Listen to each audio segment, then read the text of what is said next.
Bilal ibn Rabah, le premier muezzin et symbole de liberté. Contexte et origine. Bilal ibn Rabah était un esclave éthiopien vivant à la Mecque à l'époque du début de l'islam. Sa mère était également esclave, et il fut considéré toute sa vie comme appartenant à la classe des serviteurs. À cette époque, les esclaves noirs n'étaient ni respectés ni bien traités. Cependant, Bilal avait une grande dignité intérieure et une foi sincère qui allait marquer l'histoire. Bilal appartenait à Umayya ibn Khalaf, un puissant chef mécois et l'un des plus farouches opposants à l'islam. Quand Bilal entendit pour la première fois le message de l'islam à travers le prophète Muhammad, paix et salut soit sur lui, il fut immédiatement touché par cette religion prônant l'égalité de tous les hommes devant Allah, quelle que soit leur couleur de peau ou leur statut social. Il se convertit secrètement, mais son maître Umayya l'apprit bientôt. Les tortures subies par Bilal.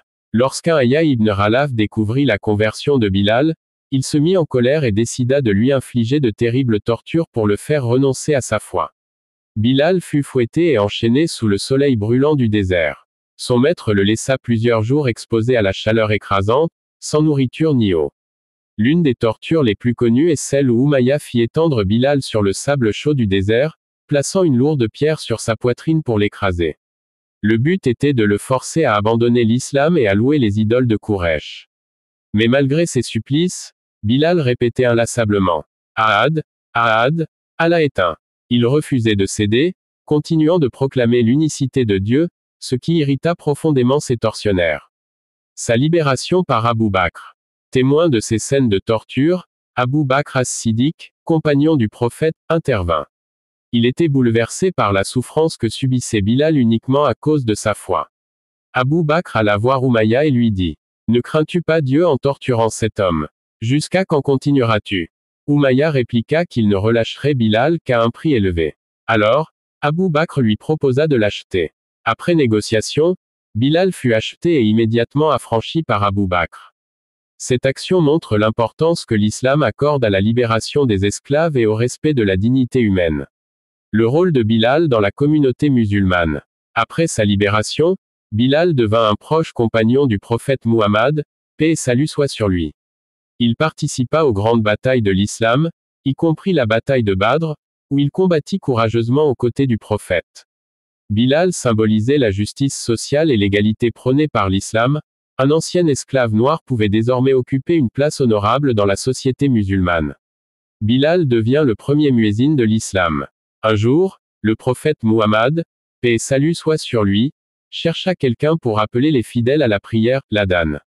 Il voulait que cette tâche soit confiée à une personne à la voix puissante et agréable. Il choisit alors Bilal, qui fut honoré de cet immense privilège. Bilal prononça le premier appel à la prière. Sa belle voix résonna dans la Mecque, et son appel devint le premier adhan officiel de l'histoire islamique. Bilal fut dès lors connu comme le muezzin du prophète. Bilal après la mort du prophète Muhammad, paix et salut soit sur lui. Lorsque le prophète Muhammad, paix et salut soit sur lui, mourut, Bilal fut profondément attristé. Il ne se sentait plus capable de rester à Médine, car chaque lieu lui rappelait son bien-aimé prophète. Un jour, alors qu'il essayait de réciter l'adhan, il fut submergé d'émotion en prononçant le nom de Muhammad, paix et salut soit sur lui, et éclata en sanglots. Par la suite, il quitta Médine pour s'installer en Syrie, où il continua de servir l'islam et de propager son message. Le dernier adhan de Bilal. Quelques années plus tard, Bilal revint brièvement à Médine à la demande des compagnons du prophète. À leur insistance, il accepta de prononcer une dernière fois l'adhan en souvenir du prophète. Lorsqu'il appela à la prière, la ville entière fut émue aux larmes en se souvenant des jours passés avec le prophète Muhammad, paix et salut soit sur lui.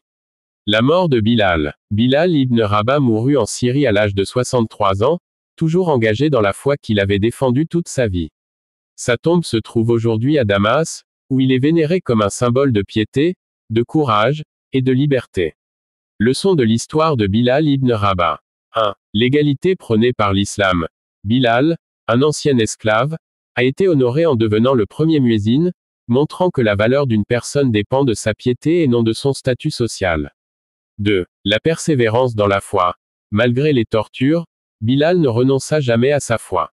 Son exemple inspire les croyants à rester fermes dans leurs convictions face à l'adversité. 3. La justice et la dignité humaine. L'acte d'Abou Bakr montre l'importance de la justice sociale et de la libération des opprimés. 4. L'impact du bon comportement. Le prophète Muhammad, paix et salut soit sur lui, a intégré Bilal dans sa communauté en tant qu'égal, montrant l'importance de l'inclusion et du respect de la diversité. Cette histoire est un exemple puissant de foi, de persévérance et de justice sociale, illustrant les valeurs fondamentales de l'islam et inspirant tous ceux qui l'entendent.